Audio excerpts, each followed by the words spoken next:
The broadcast is now starting. All attendees are in listen-only mode. All right, well, good morning, good afternoon for everyone out there. This is Terry Gibson, and you're here live on the Nature Sunshine IN.FORM webinar. We've got some great things here regarding gut check and your gut health. This is a gut check biome webinar with your presenter, Dr. J, and I'm your host, Terry Gibson, Regional Sales Manager for the Southeast region. I'm glad you guys are all here, and hopefully, if you can hear my voice, please raise your hand there on the attendee side. I want to see some hands raised if possible. Oh, I see some hands there that are going up. That's great. Sounds like you hear me loud and clear. That's awesome. Well, I'm glad you guys are here, starting off your week with a great message. And this Monday morning is an awesome chance to really get started and some really awesome things to share with you here today. If you're curious, we do actually have this presentation in our handout section over there. If you look to your right column of your screen, you'll see that there is a gut check biome PDF. Feel free to download that and follow along if you like, or use it as a reference material for later on. This will be some great stuff that you'll want to have notes on. I figure if you don't have the PDF in hand or available to you, make sure you jot down very good notes, because this is some great material that you'll be hearing from today from Dr. J. And we're excited to have him on the line with us. So hopefully you can all see our screen here. And without really any further ado, I want to share with you just a little bit about Dr. J. Now, our presenter today really has no need for any formal introduction, but I want to give you one as we start, because I think this guy is awesome. He shared some really good professional tips with me several times on many occasions as we've been out on different events. He's extremely knowledgeable about all the material, and of course, he'll give you some information as well. But I've learned that it's very, very important to have your gut biome in check. And that's really what this is all about. So without any further ado, please welcome Dr. J. Dr. J, are you there? Good morning. Thank you, Terry. Appreciate that very much. Hello, everybody out there. Welcome. Yeah, thanks, man. Well, hope everybody's having a pleasant Monday, and let's all keep Houston in our prayers. So thanks for joining us on a gut check.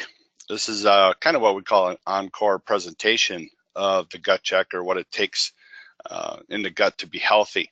My name is Dr. J. Paul Vanden. I hail from Oneida, Wisconsin, up by Green Bay. I have a doctorate and PhD in integrative medicine, a doctorate in humanitarian services. I'm a doctor of integrative medicine and board certified holistic health practitioner and certified in reflexology, just to name a few things. So I've kind of been doing this for quite a while, and a lot of what we're talking about today is about 25 years of accumulation of knowledge. So there's a lot to talk about, and there will be time for questions and answers. So if you want to, you can always put into the little question section, our chat box on the right, some questions, and we'll try to tackle them time permitting. So to understand the gut and to understand everything about the gut, and if you've heard this presentation before, it's a good repetition, and if you haven't, feel free to take notes, and you can also download the gut check biome on your PDF over on the right hand side where it says handouts. That way you can kind of follow along and take notes.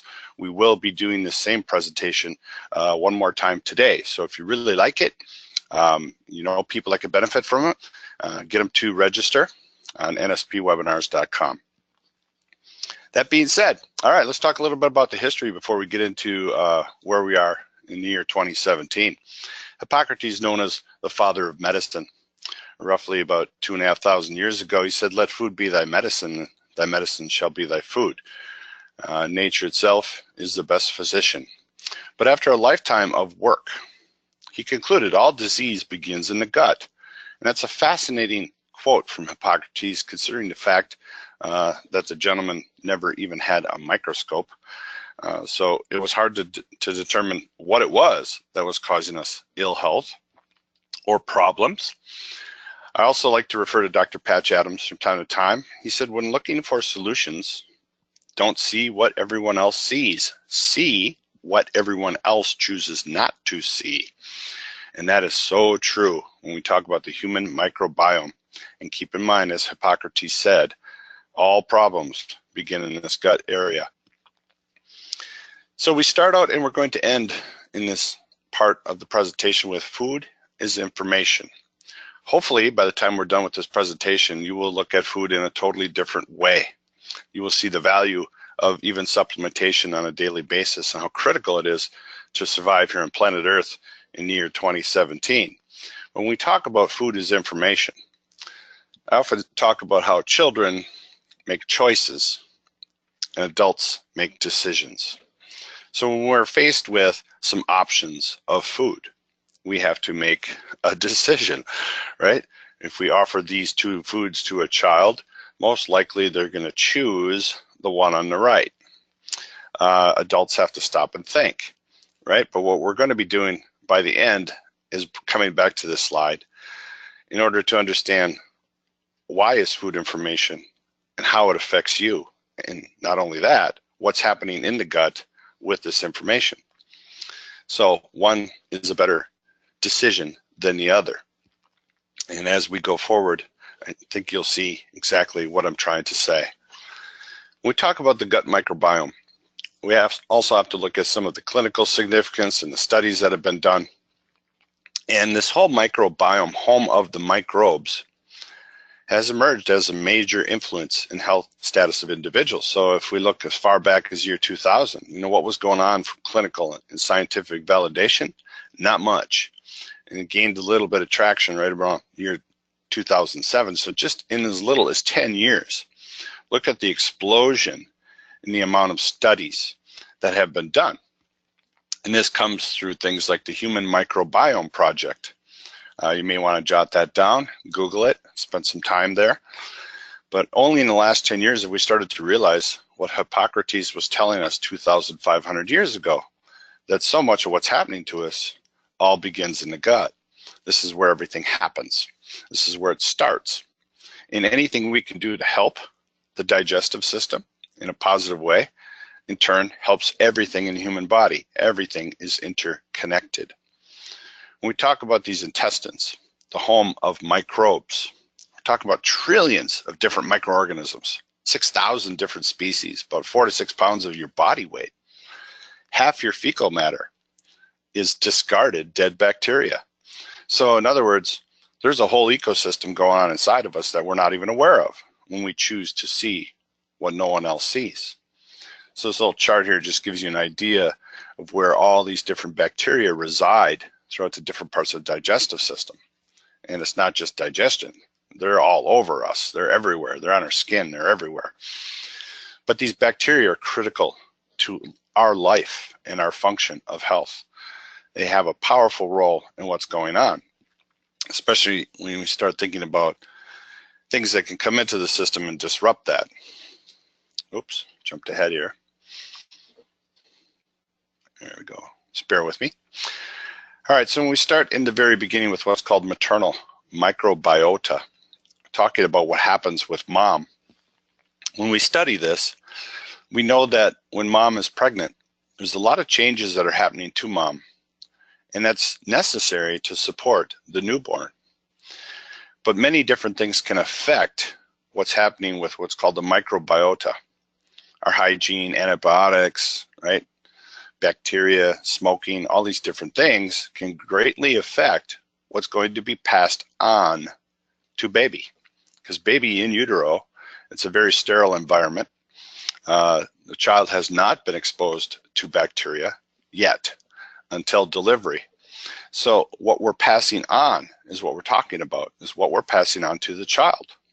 Has a powerful impact on what happens as we grow older. We call this process inoculation. So when mom is pregnant, she's going to pass her gut microbiota onto the baby, coming down the delivery canal, also through breastfeeding. And we are seeing with a lot of different studies now, remember what's happening in the last 10 years, thousands of studies, we're starting to see that if we're kind of working with a healthy microbiota and we're passing this on the child, the offspring tends to be healthier. If we see problems with weight gain and metabolism, or what we call metabolic outcome, these microbiota have different species, different influence, and that's passed on to baby. The outcome of how that child will genetically predispose in life is a fantastic difference.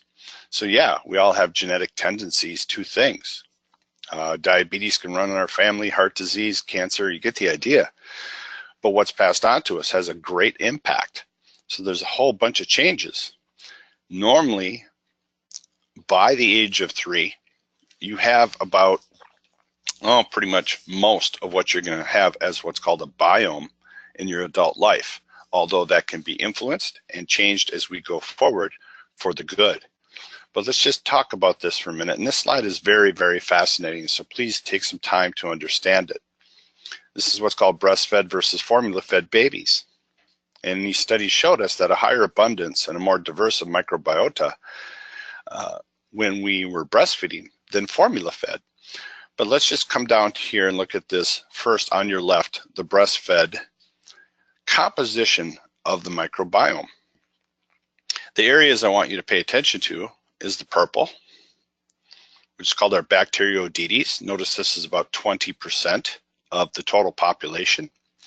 And over in the blue, we see about 10% of something called firmicutes. These populations are very, very important when trying to understand how are there differences in the outcome of baby. When we look at formula fed over on the right, what percentage of purple bacteroidetes do we see? Basically none. We see a larger infusion of firmicutes growing to almost 35%. Why is that important? Well, these purple guys over here from breastfed basically are plant lovers. They love to eat plants. They love to eat fermentation and fiber. Over in the formula fed, we don't see that. The firmicutes tend to love sugar. They're sugar-loving type of bacteria. And look at the difference in the population. So this child who's formula-fed versus breastfed, we tend to see that there's a much bigger difference in sugar-loving bacteria versus plant-loving bacteria. That's an eye-opener right there. All the rest of these we don't need to talk about, these sub-classifications, but you get the idea that what mom is passing on, was it a C-section? Was it vaginal? Did they breastfeed or formula feed, has a great impact on what's going to happen to us as adults. So the microbiome itself, we have these bacteria, they reside not only in the gut, but they're all over our bodies. They're everywhere. And this is just a little graph to show you it's not just contained to the digestive system. And we see it everywhere. And if you're sitting next to somebody, simply take your left hand and shake their left hand, and you now have shared 1/6 of your entire biome with that person. So we're constantly sharing bacteria every day with each other. So make sure you take care of it now that they've given it to you. Now, when we talk about this Patch Adams idea, choose to see what no one else sees. And again, this is coming out of basically the last 10 years of what we know with the microbiome, is that both the brain and the gut develop from the same tissue. So when we talk about gut tissue or enteric gut tissue, and then our brain central nervous tissue, they are basically coming from the same tissue. And what we now know is that one affects the other. We call this a bidirectional communication. So what happens in the gut influences the brain. And sometimes what happens in the brain influences the gut. So this is powerful. It's more than just a gut feeling. And again, this is brand new information, only a decade old. So we now know that, if our guts are messed up, what's that doing to our mental capacity? So let's say we have a nasty infection like a C. diff infection in the digestive system. This could be creating molecules and inflammation and problems that could directly what's happening to the brain. So that's a pretty powerful concept. And this whole connection, as we start studying it and understanding it, start realizing, hey, if we can change the gut to a positive type of format, that's only directly going to help the brain. For example, 90% of your serotonin, which is a feel-good neurotransmitter made in the gut, 90% of that serotonin made in the gut is what makes us feel good.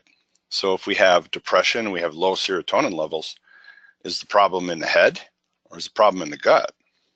That's powerful information. So through studies, we've seen that our gut, our microbiome, can have a significant influence on psychosis, our moods, our behavior. Also, stress has a huge impact on what happens to the gut, the physiology. So one thing affects another. Now, these gut bacteria are critical to our life. They do many, many different things. They help us digest food. They can be 70% of the immune system. We've just seen that they're directly related to our moods and behavior. They can defend against foreign invaders and pathogens. So there, I'll just stop there for a second. The better the biome, the less likely we get intestinal infection. Then there's this whole realm known as postbiotics. Postbiotics is an expanding, huge amount of scientific study going on here, and I research this every day. Just today, I got 3 different articles on a species called Prosnitzi and how it works with irritable bowel syndrome. And I'm looking at other different species that make something called postbiotics. They make molecules. So these little critters in our gut are making molecules in order to help us regulate, to feel good. And they're needed for enzymes to work properly. And they signal the body and the brain and our metabolism or our energy. They interact with us. And they can influence our gene expression. Meaning, if it's a mess down there, we could have a negative outcome based upon the signals and postbiotics they're sending out. Don't let that be complicated. Just understand, we want a good biome, not a bad one, because it affects so many different things. So this idea of a microbiome out of balance, we call this dysbiosis. And all that really means is the gut bacteria, if they're messed up, can induce depression, anxiety from the bottom up. Dysbiosis can have a lot to do with what's happening with mental and health disorders. And again, that's new information, that's powerful. But dysbiosis, how we mess up the gut, can happen many different ways. We've already seen what happens with mom and baby is a powerful influence. But what about your lifestyle? As you go through your life, alcohol, antibiotics, the wrong kind of diet, we now know that it's all implicated, even in cardiovascular disease. We get fungal and bacterial overloads, small bacterial overgrowth, irritable bowel syndrome, colitis, even makes us obese. The strongest thing that it's implicated in is something called cardiometabolic syndrome. If you haven't heard of that, write it down, research it, because it's everywhere. It's what's happening to basically 1 in 3 Americans, and will be happening to as many as 2 in 3 Americans in just a couple decades. So it's something you're going to hear about again and again and again. Another word for metabolic is energy. So heart energy syndrome makes a lot of sense here. So if we don't have the right kind of bacteria, we start having all kinds of issues. So this whole metabolic syndrome is just simply one thing. It's a lifestyle disorder, and that is so prevalent here in North America. How do you define it? Well, if you have abnormal blood sugars, like an elevated glucose, your blood pressure is affected, you're getting labs and your lipids are all over the place, cholesterol, triglycerides, even polycystic ovarian syndrome, and obesity being the biggest part of this. If you're having these types of problems, you're running into what's called metabolic syndrome. And if that's left unchecked, well, then we can start developing type 2 diabetes, also cardiovascular complications, #1 killer of all women. And we're spending about $3.5 trillion that's linked to these things. And what are we doing?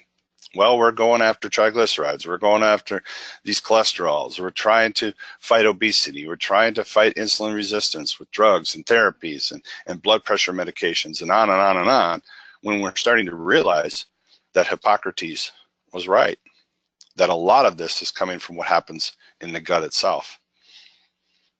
So this metabolic syndrome, oops, sorry about that. This metabolic syndrome prevalence, as I mentioned, right now today is 1 in 3 adults. And many of these people don't even know they have it yet. But what's scary is it's going to be 2 out of 3 adults probably by the year 2050.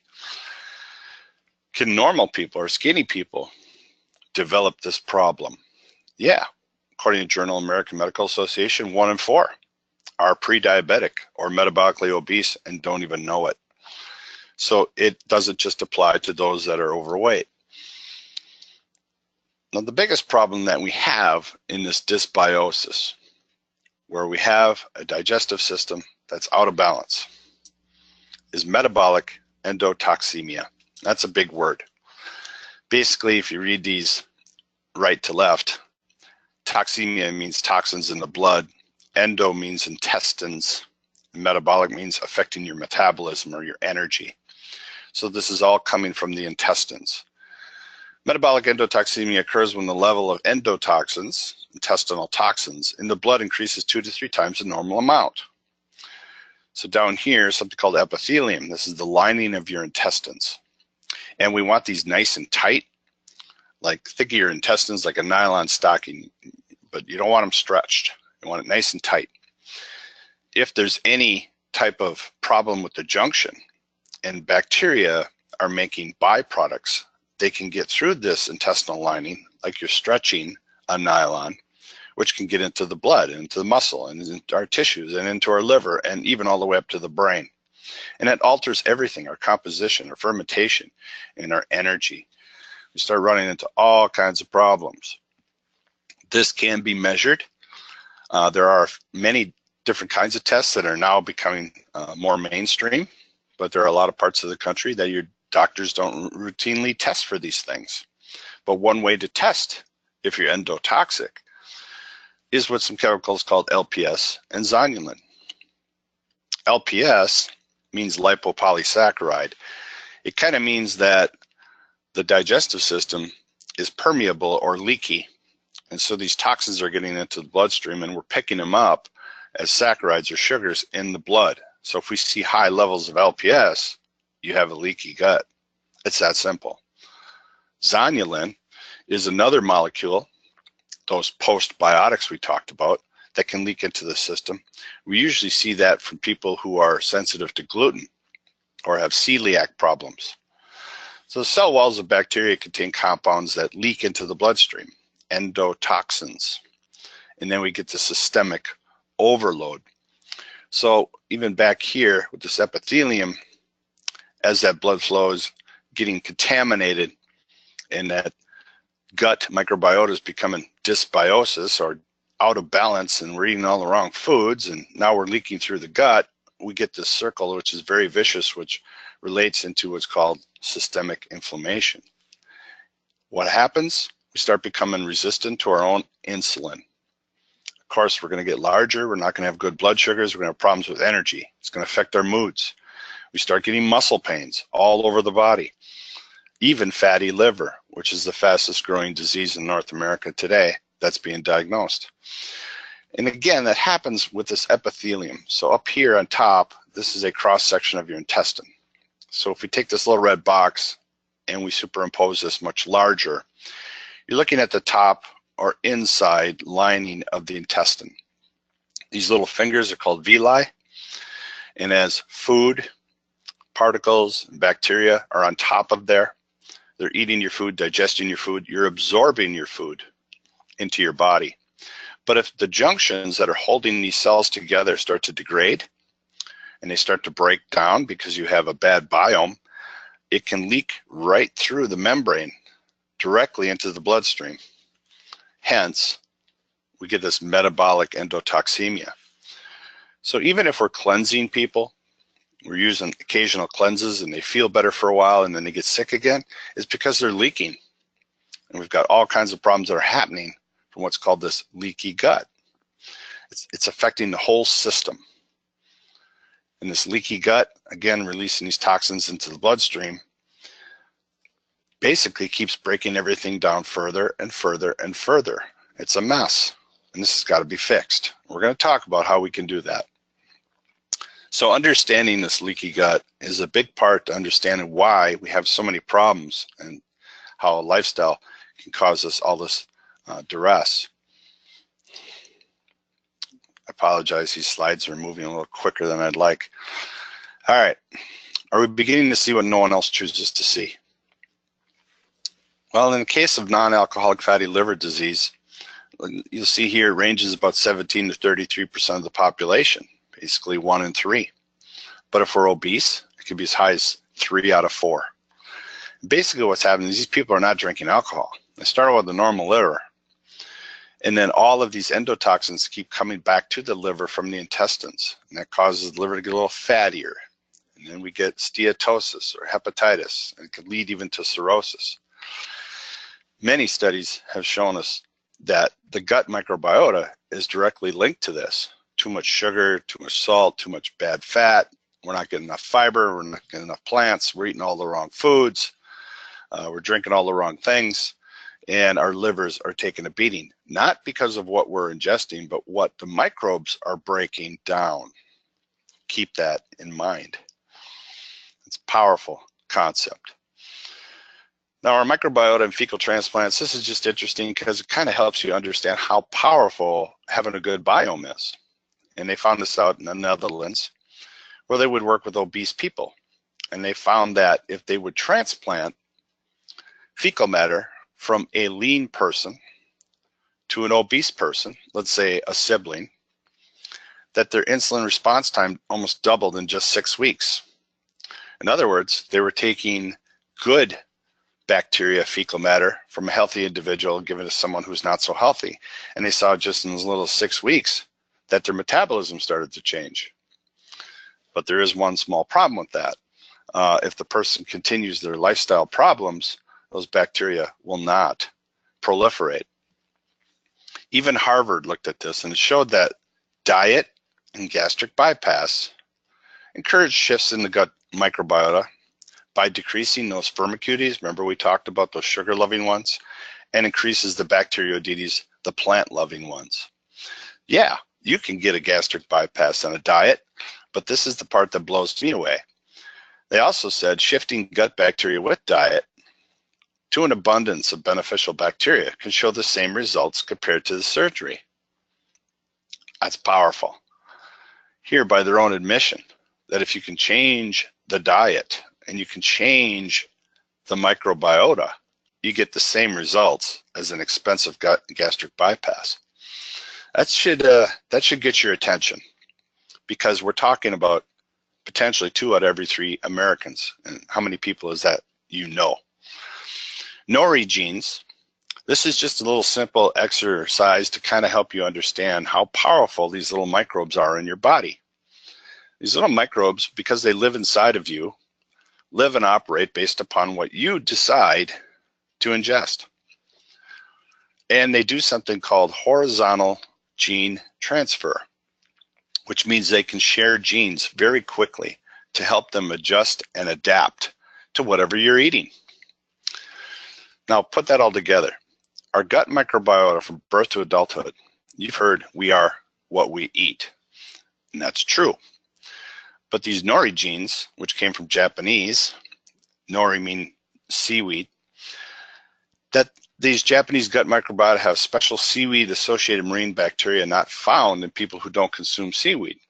So in other words, we are what we absorb based upon what our bacteria can digest. Not everybody can go to Japan and start eating seaweed and necessarily digest it until those bacteria start sharing genes to digest seaweed.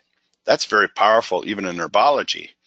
There's been studies that show that 1 in 5 people on planet Earth cannot absorb ginseng. Even though they take the herb, they don't have the right kind of bacteria to break it down. So what does that mean? Well, it's fascinating to know that, because we are what our microbes eat. It's whatever your microbes can do. That's what changes everything. So even if we moved to Alaska or Japan, or we moved to Hawaii and we started eating all different foods, it's going to take a while before your bacteria figure out how to digest your food. So this is what I often teach people when they come to my office. You are what you eat, right? Remember the avocado donut thing? Then we talk about we are what we absorb. Well, we can't absorb ginseng if we don't have the bacteria to do so. And then we are what our microbes eat. If we're feeding our microbes salt, sugar, and bad fat, well, that's the kind of outcome we're going to get. If we're feeding those microbes what they want to eat, which is more of a plant-based, a fiber-based, a fermented diet, we start changing everything for the better. Now, to put all that together, that was a lot of science, that was a lot of stuff. Analogies help us understand what the problem is. So if you're one of those people that's listening, you got a bad biome, you've got problems in the digestive system, I don't care what it is, this is for you. And who doesn't have a gut, right? So I call it the 3 R's in the fish tank analogy. This is one of those things where you're in the shower and all of a sudden you get a little vision in your head of how can I explain this to people so they understand. If we have a bad fish tank, like your gut, the fish tank would represent the gut, we have this ecosystem that's going on. And the fish represent our microbes. We want healthy fish. We need a healthy environment to create healthy fish. So what we're going to do is talk about how do we tackle this? How do we go from sick to better? It's easy. We need to remove the bad fish, the toxins, the things that got us sick and made a bad fish tank in the first place. We need to repair that fish tank so it doesn't leak like leaky gut, and replenish with some good fish, good expensive tropical fish. But I want to stop here for a second. There's a lot of people that hear information, watch TV shows, read articles, and go to the health food store and just willy-nilly start buying probiotics. My analogy here is simple. You don't put healthy, expensive tropical fish into a sick fish tank. They die. If you need to write that down to help you remember, go ahead, because that is powerful. So sometimes people are saying, oh, I got all these digestive problems and I heard on this TV show that I should take probiotics.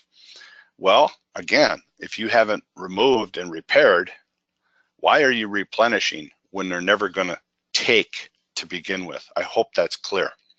So let's talk about these processes, and then we'll put it all together with a simple program. First, we got to remove.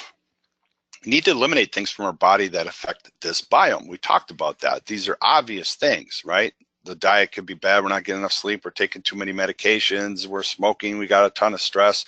All these things are happening to us, which affects the gut. Pollutants, waste material, overabundance of food, beverages that create inflammation, and we start getting the wrong kind of gut bacteria. The analogy I use here is when we start picking up the wrong kind of bacteria and get bacterial infections, it's because you created a fish tank that is perfect for them. So we need to remove what's happening there first.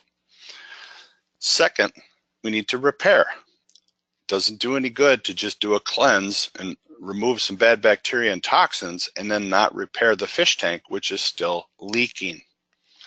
So you have to provide nutritional support every day, which will help heal and regenerate the gut lining. For example, every 3 hours, you replace your intestinal stomach lining, the inside lining. You get a new stomach every 5 days. You get new intestines every couple of weeks. So you need to heal and regenerate this whole lining. You do that with vitamins, minerals, antioxidants, good fats, and especially amino acids or proteins, one of them being glutamine. And then if you are removing garbage, you are repairing, and you are going to put some good guys in there, you got to feed them. What do these expensive, beautiful tropical fish love? Plants, fiber, and fermentation.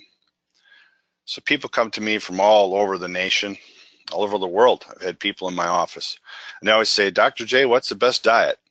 And I always say, plants, fiber, fermentation. I'm not talking about all these other things, Atkins and paleo and the Jesus diet, Mediterranean diet, ketoacidosis diets. I've heard them all. South Beach, it goes on and on and on. All I really want people to understand is the power of good fish food is plants, fiber, and fermentation. This has to be the majority of what you're consuming on a daily basis. Now you're going in the right direction. And it doesn't matter. It's not about counting calories. It's what you eat. That's powerful information. So just bear with me. I'm trying to get these slides to advance, and they're kind of stuck here.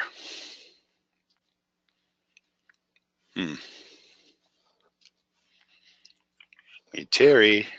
I can try it on my side if you like. Let's see if this I works cannot out. get to move. Okay. How about that one? Let me try. Oh, there we go. All right, thank you very much. Okay, sorry about that. plant-based diets, right? Predominantly protein. We need protein every single day. It does so many different things for the human body. I like diets that are primarily plant-based versus animal-based. It's a greater diversity for the fish. Protein-based fermentation is what's associated with an abundance of supportive bacteria. So again, these types of fish foods over here are much more conducive to a healthy digestive microbiome than even animal-based. And that's a whole nother topic, but you get the idea. This makes more sense because what do the bacteria enjoy? They love plants, they love fiber, they love fermentation. All right. This is jumping all over here, Terry. I don't know why there's such a slow connection. Interesting. Yeah, hang on. All right. It's called the internet. All right. So repairing tight junctions. Remember we talked about that leaky fish tank? We talked about those leaky intestines and how those postbiotics can get down into our blood, metabolic endotoxemia. Well, one of the major fuels for tightening these junctions up is something called L-glutamine, which is an amino acid. It's crucial for intestinal health. So if we can get that in high amounts in our diet, like legumes, these are vegetable proteins, or what we call pulses. They're a rich source of glutamine. I always call glutamine glue. To aid in the integrity of the gut, develop these junctions and to stop that gut from leaking. So if we can get those on a daily basis, we're going in the right direction. Again, plants, fiber, fermentation. Also, if we can get foods that are high in fiber, these help with the ability of the microflora to proliferate. More good guys. They need these kinds of foods. Fiber-rich diets have been shown to increase healthy bacteria, so we make more of them. We improve the gut barrier. We stop the fish tank from leaking. We help with our insulin sensitivity, which helps our blood sugars and our obesity. And our lipids become better. I know this because I do this with people every day. And we start getting them into a better lifestyle, better supplementation, a better diet. Everything changes. One of the most powerful fibers that we know today is inulin. Inulin comes from the herb chicory root and is very high in fiber, very high in what's called fructooligosaccharides and prebiotics. In other words, it's fish food. And it's probably the #1 fiber that you can get into your body. Jerusalem artichoke would be #2. The interesting part is our bacteria can then take this inulin, which we can't digest, but they can, and they actually ferment them into what's called short-chain fatty acids, which is very helpful for us. So this is where we started. Now we're back to that again. Based on everything we've talked about, food is information. So let's apply the analogy. So when people say, what should I eat? Well, let's look at these two. Which one is more plant-based? It's pretty obvious. Which one has a higher amount of fiber and or fermented? Now in this case, you're going to have more of a plant and a fiber base and also good fat over here than you are here, which is basically processed wheat flour, not very good plant source.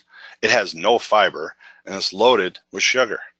You're going to be feeding firmicutes. Over here, we're going to feed the Bacteroidetes. So you have to think before you eat. You have to make a right decision before you throw things into that fish tank. I talked about fermentation. That's another advantage. Things that help the microbiome. You've all heard of apple cider vinegar. It's everywhere, right? I just include a little study here that it's best at night to help with your blood sugar. But what is apple cider vinegar? It's a fermented beverage, and your microbes love it. They also love sauerkraut. They love kimchi, which is a Korean vegetable dish. Beet kvass, miso, kombucha, like kombucha teas, tubers. You get the idea. Hopefully they're not pasteurized. Even kefir. Kefir is basically a much more powerful prebiotic than even yogurts.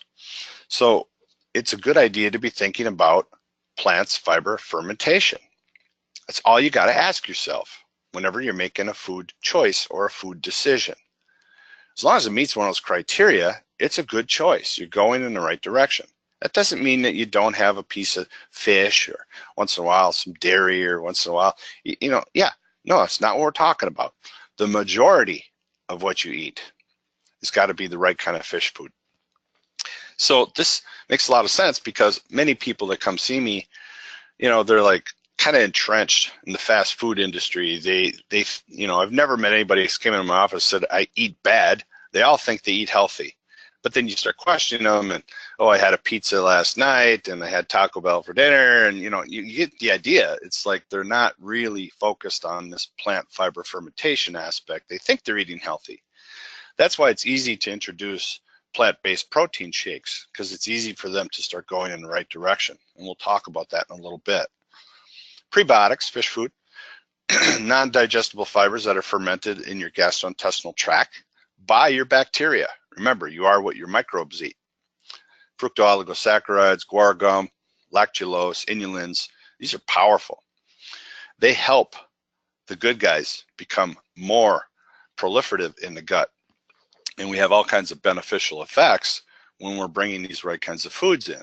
I've already mentioned inulin. Inulin has shown an improvement in our blood sugars, our weight gain, our fat mass, and this whole metabolic endotoxemia problem.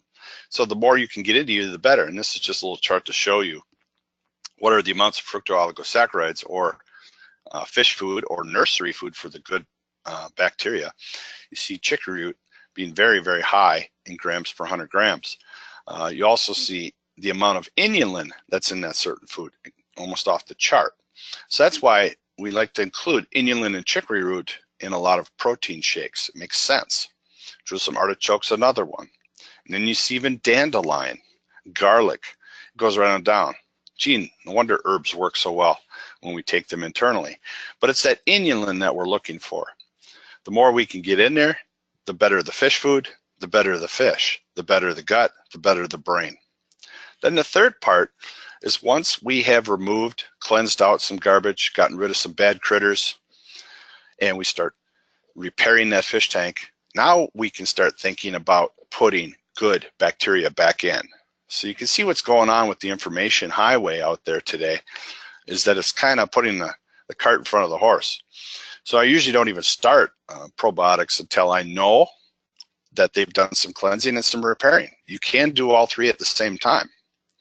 But I want to make sure that when they take these beneficial bacteria, they stay there, they grow, they proliferate, and make a healthier fish tank.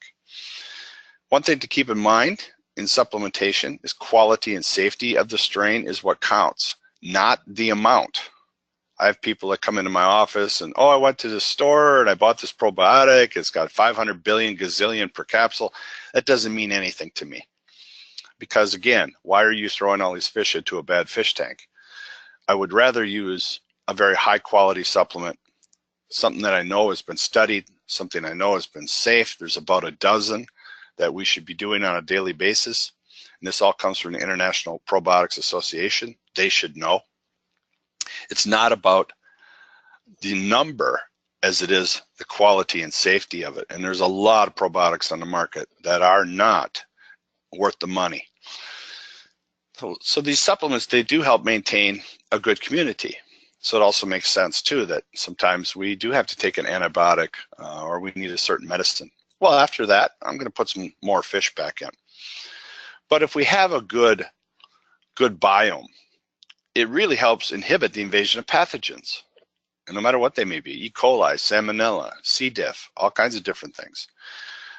Because basically they're making the fish tank inhospitable to them.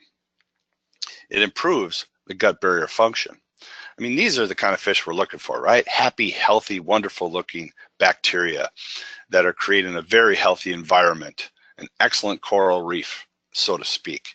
That's what we're looking for in optimum health. And probiotics are very popular, but like I said, they kind of get misused. I mean, they're the highest selling ingredient in the U.S. natural channel, and they're the fastest growing supplement in North America. And there's all these subsets that I've talked about here today, like inulin and fructooligosaccharides, is postbiotics, what the bacteria are making that can make us ill. And then there's even immunobiotics. That's a whole nother topic. If you're interested in this sort of thing, I'm going to be creating a very big module called Advanced Digestive Gut and Microbiome Therapies, which will be available on Nature's Institute in the spring of 18. And I'm going to get into these prebiotics, postbiotics, and immunobiotics, so that we understand this even better. But we even see it being put in skincare and shampoos, but I haven't seen any evidence to show that that works. Again, keep in mind your quality and safety is critical, not the colony counts when you're taking supplements. Make sure that you have a company that's doing appropriate testing, NSF certified, good manufacturing practices. Otherwise, you're probably wasting your money. But these good fish maintain a healthy microbiome. Also, they get our polyphenols from foods and herbs. What does that mean? Well, those are antioxidants. Those are what keep us young and healthy and beautiful. Notice that the microbiome does that. Your microbiome is what's extracting polyphenols from your food and herbs, not you. You are what your microbes eat. And polyphenols help the health of the vascular system, our blood pressure, inflammation. They even help with brain blood flow. And look at this on the bottom here, blueberries. Evidence suggests to provide these polyphenols, which are in blueberries, flavonoids, it reduces your toxic exposure to the brain. Green tea is another one. It increases the most powerful antioxidant in the body, glutathione. All of that's coming because your microbes are eating those things. I eat blueberries, I eat cranberries, I eat blackberries, raspberries every single day. I put them right into a vegetable smoothie. I have that for breakfast every single day. Therefore, I'm getting that inulin that we talked about. I'm getting a good vegetable protein source. I'm getting vitamins and minerals, antioxidants. I'm getting all these berries, and my fish are really happy. Cardiometabolic disorders, though, this is what happens when we have a dysbiosis. Our cholesterols are affected, but when we look at these bacillus, we look at these bacteria, they do reduce our blood pressure, our heart rate, our cholesterols. They help with our weight loss. And if you see a new study here, lactobacillus rhamnosus has greater for appetite control, fasting fullness, cognitive restraint, in other words, our emotions. It's a true gut-brain axis obesity management. And again, the studies that come out over and over and over, and everything I read every single day is just phenomenal what we're learning about how powerful it is to have this healthy fish tank. So you got to choose wisely and see what no one else sees. We have to understand why people are ill, why they have all these unexplained problems, and they have difficult diagnoses and difficult treatments. Part of it is got a lot to do with a sick fish tank. And we want to get that body back to an ability to create a healthy, vibrant, ecological system with healthy bacteria. This is what we're after. So I hope you enjoyed the first part of this. Again, you can put in your chat box some questions and answers, but we'll turn it back to Terry just for a minute while I catch my breath. Do that, Dr. J. Well, thank you very much for sharing this first part. I mean, a lot of good insights, a lot of good information there. Some things you may have learned on here I think is really cool. And myself, I picked out a few things in particular. One, that food is information. And that really does stress a lot about what we're going through here, as people sometimes just kind of consume whatever they see. They're just trying to put in their bellies whatever that feels right. I think they think is right for the moment, and is really maybe not the best for them. Food is information. And the second thing is looking at that fish tank. I love the analogy. It makes sense to me, looking at an aquarium and the fish tank and putting in the proper fish food. All that just really makes sense, and it brings a correlation to what we do with our bodies. So those are some really cool aspects I think we ought to consider most often. There's come some questions that have been popped in here, and I want to see if I can share some of those with you. And Dr. J, this would be fun for a good quick Q&A. We'll see if we can get to a couple of them here while we're standing. Here's something that I thought was pretty interesting. Here's something. Can fatty liver be reversed with supplements and diet? That's a good question there from an individual. Can fatty liver be reversed with supplements and diet? Okay. As we mentioned in the very beginning, we're talking about just the last 10 years of really understanding this. If you can get to the liver before it advances into what's called cirrhosis or non-alcoholic steatohepatitis, in other words, you're at what's called fatty liver. Yes, studies have shown that if people can change their lifestyle, start using proper supplementation, yes, it can be reversed, because the labs that people get when they start taking this approach all reflect that. Their liver enzymes start to decrease, their lipid profiles, blood pressure, cholesterol, everything starts coming back to normal. And that's what blows people away, is after they've been doing this for a while. So is the liver getting healthier? Absolutely. Awesome, awesome, great. Let me give you one more here that's pretty good. This is in regards to maybe looking at apple cider vinegar here. Can we take apple cider vinegar in the morning or evening, although it maybe is stated best in the evening? What's your thoughts on that? Yes. Okay. Okay. Take it, right? I just want to iterate that, you know, there's no one thing. There's no one thing that tackles all of that. When we're making choices and decisions about food, I always try to get people to understand that three concept. Is it a plant? Does it contain fiber and or fermented? Let's talk about sauerkraut. Is it a vegetable? Yes. Does it have fiber? Yes. Is it fermented? Yes. Well, eat it. There you go. Compare that to a donut. Do you have the plant? Do you have the fiber? Do you have fermentation? No. So this is not rocket science. So organic apple cider vinegar is just one attribute of many, but you're going in the right direction. By doing a little apple cider vinegar every day, of course you're supplying good fermentation to the good fish, and you're denying the bad fish that love all the junk food. That's what's powerful. So let's get in a little bit. Let's go forward, Terry, and get a little bit into how do we tackle this, right? Okay, so I'm going to put on a little different hat here. Now, all that information we just shared about the gut microbiome, the average person that, you know, is on the street that you get to know, your friends, your family, right? You can explain all this to them, but they can't make changes so quickly. They're going to need help. And a lot of studies that we have done at Nature's Sunshine has looked at what's going on with that gut health. And we've actually run it through clinical studies. And we've seen that even if you just change the diet to more plants, fiber, and fermentation, you get a good, nice change. But then you kind of plateau. What we found is if you can advance that, give things to the body that help remove, repair, and replenish, then it goes right off the chart. Things happen really fast. So this is what we call metabolic age support. This program focuses primarily on the gut health, everything we just talked about. And it helps people when they can adhere to something, because it takes about 6 weeks to make anything a habit. But this is clinically studied. It's proprietary, it's patent pending. There's nobody else in the marketplace, and I mean nobody. You name it, they are not clinically studied.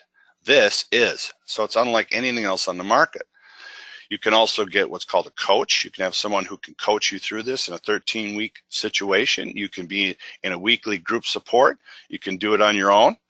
We have what's called a bio tracker, which allows us to do 10 different biomarkers like bone density and visceral fat and your metabolic age and your hydration. And then using clinically tested high quality products in a very easy format, we start getting to the root cause of all these problems. So unlike a lot of programs that you may have heard of, this one goes right to the gut. And this little chart here, I use this with a lot of people, is look at what happens when you help with the gut. You help the nerves, the respiratory, the glands, the weight, the skin, and immune system, your blood sugars, your hormones, and even cardiovascular complications, all from creating a healthier microbiome. That's powerful. And when I said this is studied, this was done at the Hughes Center for Research and Innovation, independently reviewed clinical study. Just, you know, how powerful is this? And they did this for just 90 days. They take all these people and say, okay, for 3 months, you're going to follow this metabolic age support kit. You're going to eat plants, fiber, and fermentation. And if anything, most people complain that they have too much to eat. And then the exercise is really, really minimal. It's just a couple extra 100 steps a day. It wasn't difficult for anyone. And what they found when they clinically studied this really is just incredibly powerful. The results really speak for themselves.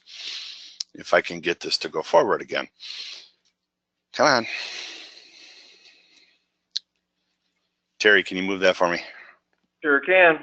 I don't know why it's sticking on this end, but I apologize for that. But if it's easy for you to move the slides, Terry, you just do it. Okay, sounds great. Why don't you do that for me? It's probably quicker on your end. But again, they're in a 90-day period. Okay, back up a little bit. Okay. Kind of jumped ahead to one more. Okay. There we go. So at the end of 90 days, the people who were doing this IN.FORM products experienced, look at this, 12% reduction in body weight, almost 22% reduction in fat mass, 50% reduction in triglycerides. Look at the blood pressures, the diastolic and systolic, total cholesterols, bad cholesterols. That blew people away. I mean, I've shown this to medical doctors and it makes their eyes pop out. And based on a range of data published, in US study participants, when we use the program with eating more plant fiber fermentation, you see a 56% more weight loss, 65% more fat loss. Look at the blood pressures, 125% reduction in systolic. Wow, I don't even know drugs that can do that. So this is powerful information, and in reducing this bad cholesterols, there's a lot going on here, and that all comes from what's put in these kits. So this is not for just somebody who's ill. This is for everybody who has a gut. I mean, if you can get that fish tank healthy, wonderful, you're going to see all kinds of improvements in your labs. And what's that going to equate to? It's going to equate to better health. And again, this being clinically studied. So in conclusion, it's pretty simple here, that we are really taking something and seeing what no one else chooses to see, is what's happening to our bacteria. Because we know that Hippocrates was right, that we need to make the right decisions. All disease starts in the gut. Right now, this is affecting 1 out of 3 people and will be as high as 2 to 3 by 2050. And it's as simple as doing this reset, repair, replenish. And you could do that with the kits and the coaching advice. And so may your fish tank be as beautiful as it can be. I really appreciate you guys taking the time to listen and be a part of such a powerful conversation. And again, we are going to be showing this later on today. You can go to SP Webinars and register for that as well. All right, Terry, you want to take it from here? Yes, sir. Thank you again, Dr. J, for being on. It was great information. We love this stuff. And I tell you, the information does help people to make better choices. And thanks for sharing that. I mean, that's really some mind-blowing information there. Appreciate that. As we move forward here, we got some things that you already shared this here, but we've got the IN.FORM really going forward. But in that, we've got this Reset Breakfast campaign we have going all the way to the end of August, and really just carried on throughout the summer and the rest of your life here.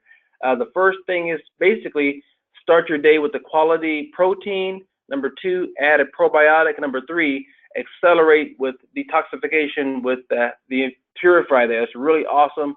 That gets you going, that gets you started for the day, and that's resetting your breakfast. Again, some people have not the best breakfasts going thus far, but we can improve that and make it better with the program. So that's always fun. Here's a free Purify with any Reset Breakfast pack, and we have these packs available online, so check that out at www.naturesunshine.com. You can check that out there and be able to find these packs as well as others that pretty much are starting your breakfast in a package, and it's all comprehensive there combination. So use all these things to get you started and get more protein into your diet specifically there. That'd be great. And there's a picture of us fun staff, all of us taking our protein and really using it to the best of our abilities, getting ourselves healthy, and we just definitely encourage everyone else to do the same. We have the different shakes in vanilla and chocolate, and find what suits you to make you of course enjoy your protein. But we just encourage everyone to get involved, get informed, and get your gut back into check for sure. It's been my pleasure to host this call. Myself, Terry Gibson, and our Dr.